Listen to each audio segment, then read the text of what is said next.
What's going on, Paisanos? V here, coming at you guys, but with another market watch today. Before we begin, guys, got a comment question of the day. Are you gonna be buying into this Dragonmaid stuff? Is it good? Can we even call it a hype? A lot of players I talked to said Dragonmaids are not that good.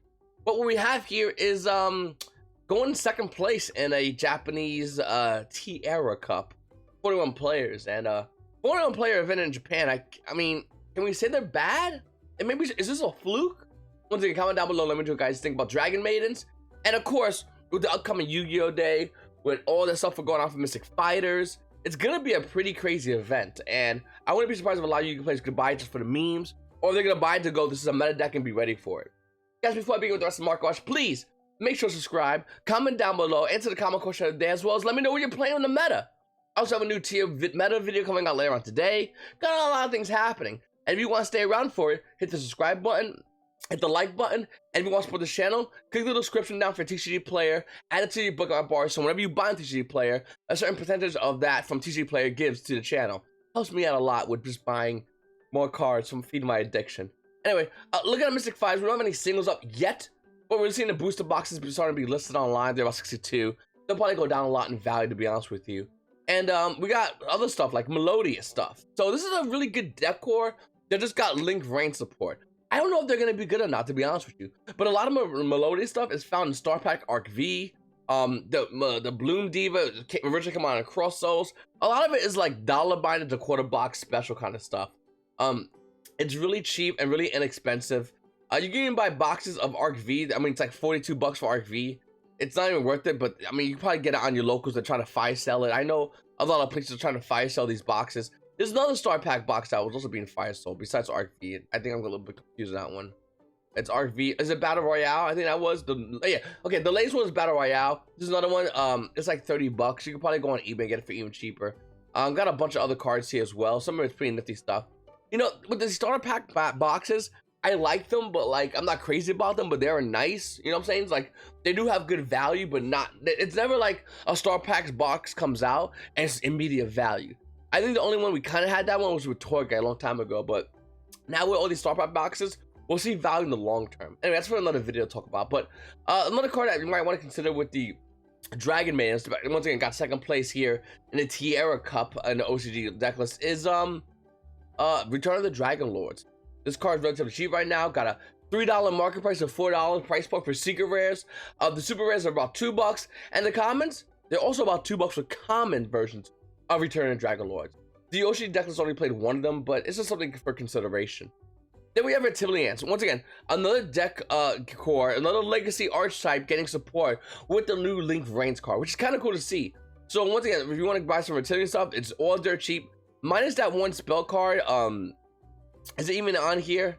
There's a spell card that you activate, you discard a card, and you mill 4 Reptilian cards. It's kind of weirdly worded. It's only a solo print rare. It actually has kind of some value.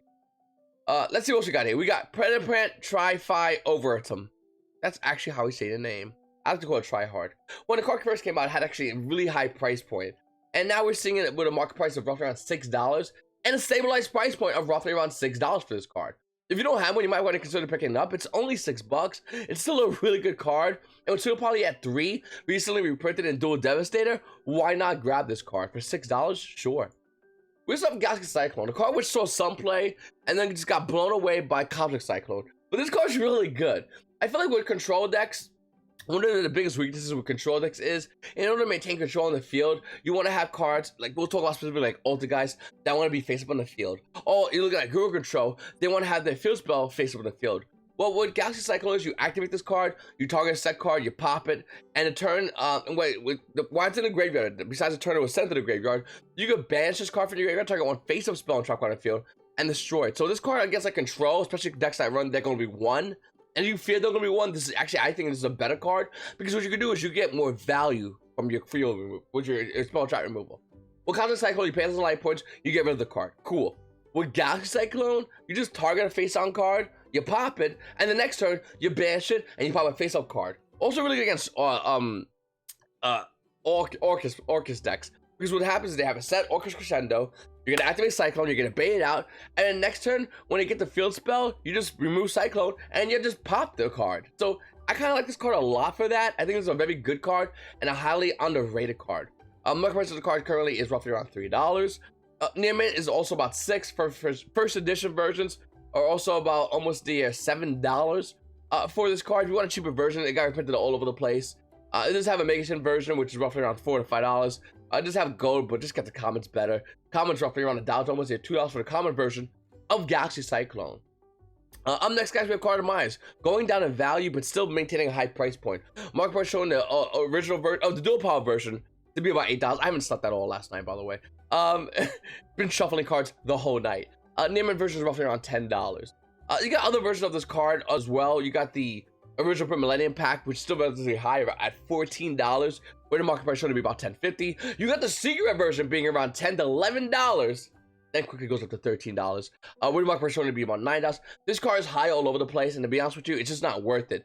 But dual power versions are coming down. Hopefully, we see the other versions do come down in value, because they're very high for this card. I just don't agree with this card's high price point.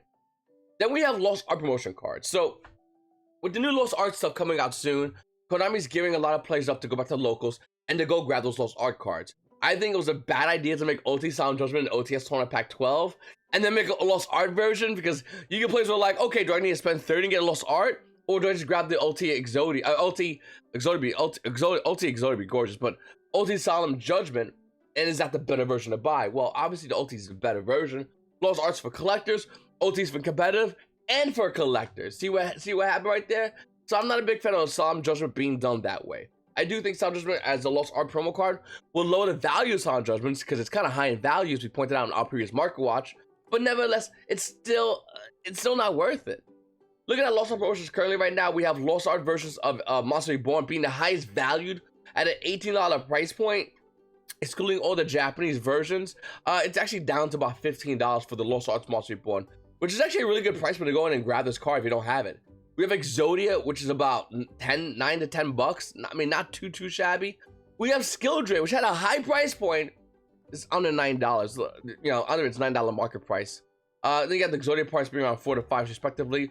Cold to Haunted being around $5. Dark Gorilla Hades and everything. I mean, the ring instruction is about $2 to $3. Dark Gorilla Hades is like $2. Everything else with Lost Art promos are actually just going down in value. They're losing value. And before you go, V, wait a minute. Why are they losing value? Well, let me answer it to you like this. If you have something and only you have it and everyone wants it, well, you set the value. It's a lot of money, isn't it? Well, with the Lost Art promotions, it's the opposite. Since they're relatively new and Monster Reborn and Exodia is the oldest ones we have, and they're what, a year old, and everyone wanted to get it, well, everyone has it. If everyone has something, then everyone has no value, because who wants something that everybody else has? Okay. As time goes on, it gets hard to find Lost Art Monster Reborn. It gets hard to find Lost Art Exodia, Lost Art Skildred, Lost Art Cold the Haunted. It gets harder to find these cards. So if it's hard to find, what happens? They go up in value. Now, obviously, there's ways to kill that value. There's ways to kill that hype easily. We got an Ultra Rare Lost Art Monster Reborn, and it looks very nice. How do you kill this value? Secret Rare, same version. How do you murder the value, make this useless? Make it Ultimate Rare Monster Reborn. And we know now that's a very real possibility. Looking at Solemn Judgment, that has a Lost Art printed coming out, but also has an Ultimate Rare version coming out. So which one's gonna have value? Nobody's gonna want the Lost Art version. It's useless now. It's trash. The Ulti is gonna have value. Collectors kind of want it, and they're not dumb. They're just gonna wait till it comes out. It's gonna tank in price, and they're gonna be able to get it for a couple of bucks. And unlike the other cards that have a possibility of going up higher in value, Solemn Judgment won't. Looking at ring instruction, gorgeous. We have an ulti ring, and if you want to, once again, if you're Konami and you want to still promote sales, you just need to make an ulti ring instruction Lost Art promotion. That's how you do it. Hopefully they don't though, because this is a very nice looking card, and it will kill this value. Moving forward, Shoujo promotion cards. These are ticking time bomb of value. I really do think that a lot of these cards are highly underestimated right now. A lot of these cards are being overlooked, like the alternate art Dark Magician sign, gorgeous. There's 2 of them over here, by the way. There's a bunch of those versions of those cards, the alternate art, like the Blue Star Dragon, the Slifer. Some of them have those signatures on them, and these are amazing looking cards. They have also gotten reprinted, but the difference is these are ultra rare. The other printings of them that are higher just kind of kill the other value, but these are still valuable and wanted cards because they're not all over the place in the versions which they currently are in the Shonen Magazine Ultra Rare. So I like these a lot. I think these are better value. The Lost Art just scared me to death. Looking at Solemn Judgment, immediately I was just like, okay, I'm done with Lost Art.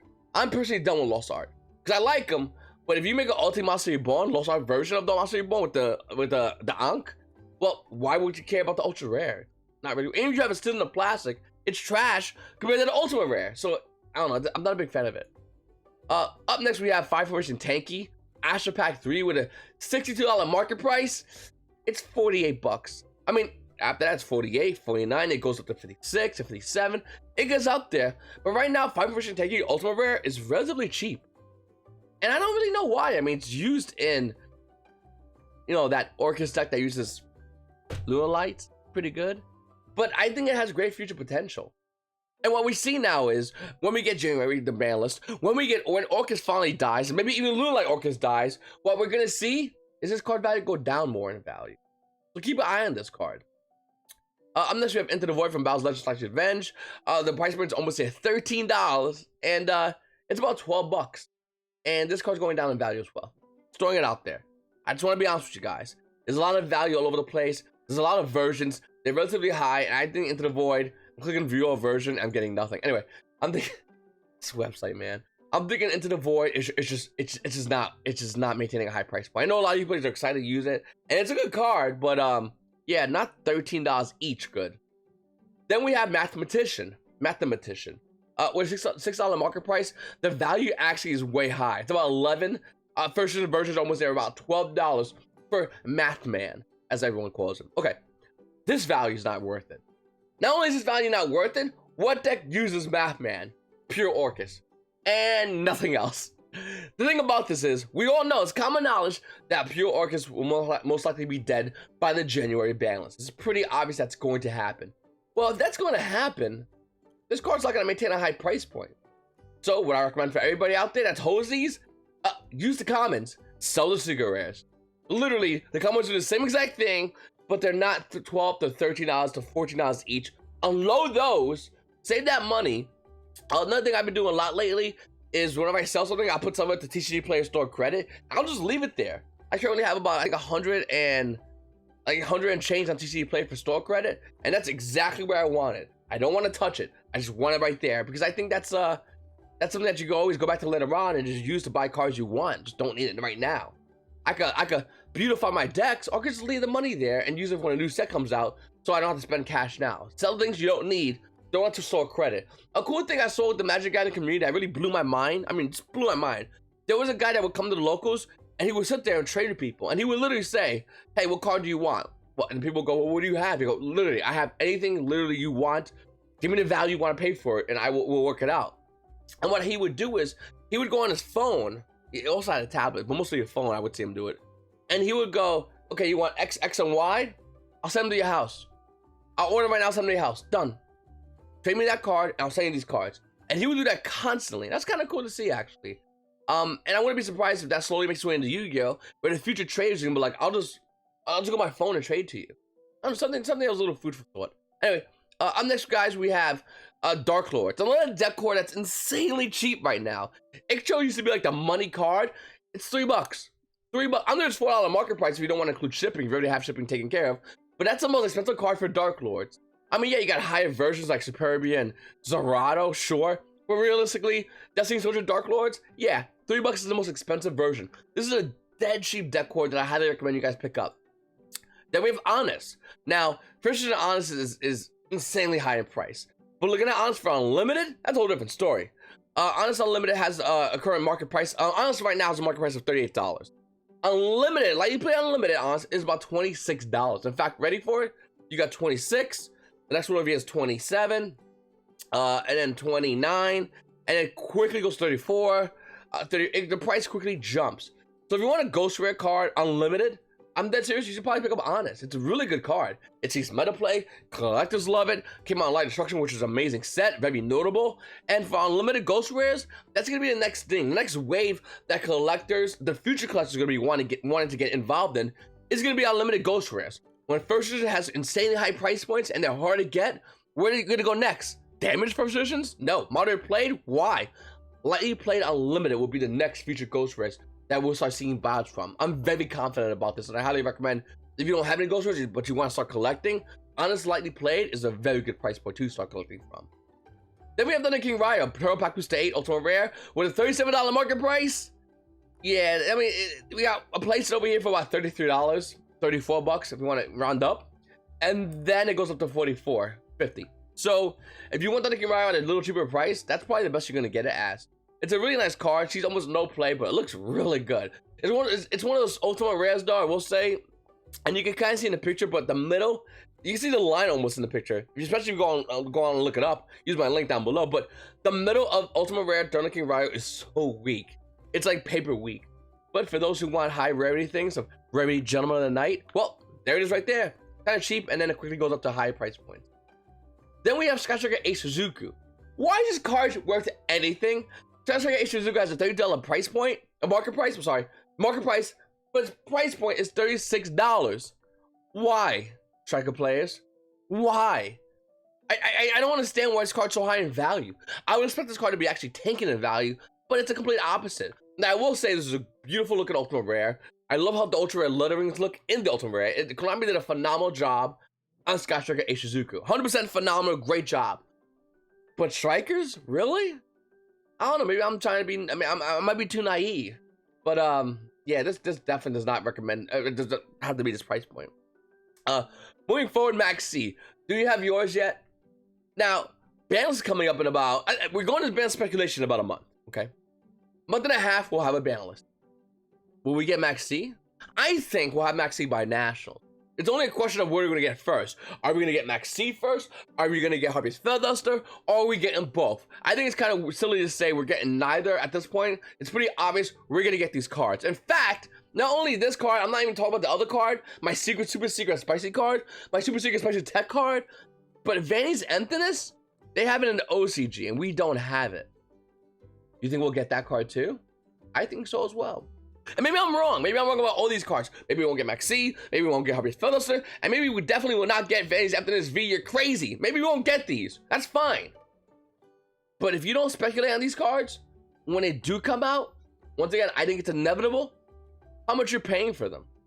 Because if you play in a meta without Max C, in a Max C meta, whew, man, it's gonna suck to be you, Mr. On the buy.